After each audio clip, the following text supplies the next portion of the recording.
নমস্কার, cooking with আশা চ্যানেলে তোমাদেরকে স্বাগত। আজকে আমি তোমাদেরকে একটা পুরনো দিনের রেসিপি চাল কুমড়োর পুর ভরা বড়া দেখাবো। সেটার জন্য দেখো, চাল কুমড়োটাকে খোসা ছাড়িয়ে এরকম পিস করে কেটে নিয়েছি। এখন এরকম পিস করে কাটার পর এর মাঝখানটাকে এরকমভাবে চিড়ে নিয়েছি। এটা চিড়ে নিয়েছি। এখন এটাকে আমি নুন দিয়ে সেদ্ধ করে নেব। চাল কুমড়োটাকে নুন দিয়ে সেদ্ধ করে নিয়েছি। আর এর মধ্যে আর যা যা উপকরণগুলো দেবো সেগুলো হলো, দেখো এখানে আমি নিয়েছি 1 টেবিল চামচ সর্ষে, 1 টেবিল চামচ পোস্ত, 2টো কাঁচা লঙ্কা আর অল্প একটুখানি সর্ষের তেল দিয়ে মিক্সিতে পেস্ট করে নিয়েছি। ব্যাটারের জন্য দেখো নিয়েছি 5 টেবিল চামচ মতো বেসন, 1 চা চামচ কালো জিরে, 1 চামচ সুজি, আর পরিমাণ মতো নুন, অল্প একটুখানি মিষ্টি, চিনি দিয়ে আর কি ব্যাটারটা জল দিয়ে গুলে নিয়েছি। সরি, তোমাদেরকে বলতে মনে নেই, এই যে পুরটা দেবো না, এর মধ্যে আমি 1/4 ভাগ নারকোলও কিন্তু মিক্সিতে পেস্ট করে নিয়েছিলাম।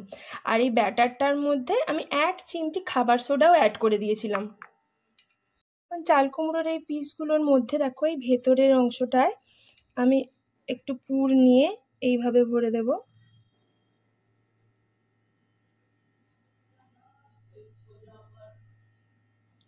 এইভাবে একটা একটা করে চাল কুমড়োর মধ্যে সব পুরগুলো ভরে নেব। সবকটা চাল কুমড়োর মধ্যেই আমি পুরটা ভরে নিয়েছি। এখন আমি গ্যাসে কড়াই বসাবো। গ্যাসে আমি কড়াই বসিয়ে দিয়েছি আর ওতে সাদা তেল দিয়ে দিয়েছি। এখন সাদা তেলটা গরম হবে। এখন আমি চাল কুমড়োর পিসগুলোকে ব্যাটারে ডুবিয়ে তেলে ছাড়বো।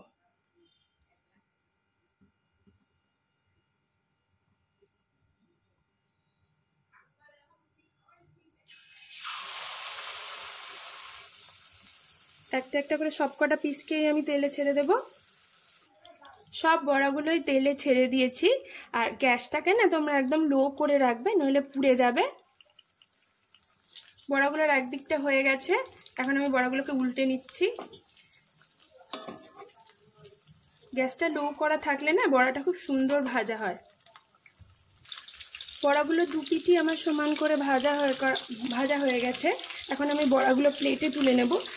প্লেটে তুলে নেওয়ার সময় না তোমরা অবশ্যই গ্যাসটাকে একটুখানি বাড়িয়ে নেবে, এটাই নিয়ম। কারণ বড়াগুলো ওঠাবার সময় যদি গ্যাসের ফ্লেমটা বাড়িয়ে নেওয়া হয়, তাহলে এই বড়াগুলোর মধ্যে বেশি করে তেল আটকে যাবে না। এই বড়াটা না গরম ভাতের সঙ্গে খেতে দারুণ লাগে। তোমরা অবশ্যই এই রেসিপিটা ট্রাই করো। আর যদি ভালো লাগে তাহলে লাইক, কমেন্ট, শেয়ার করো।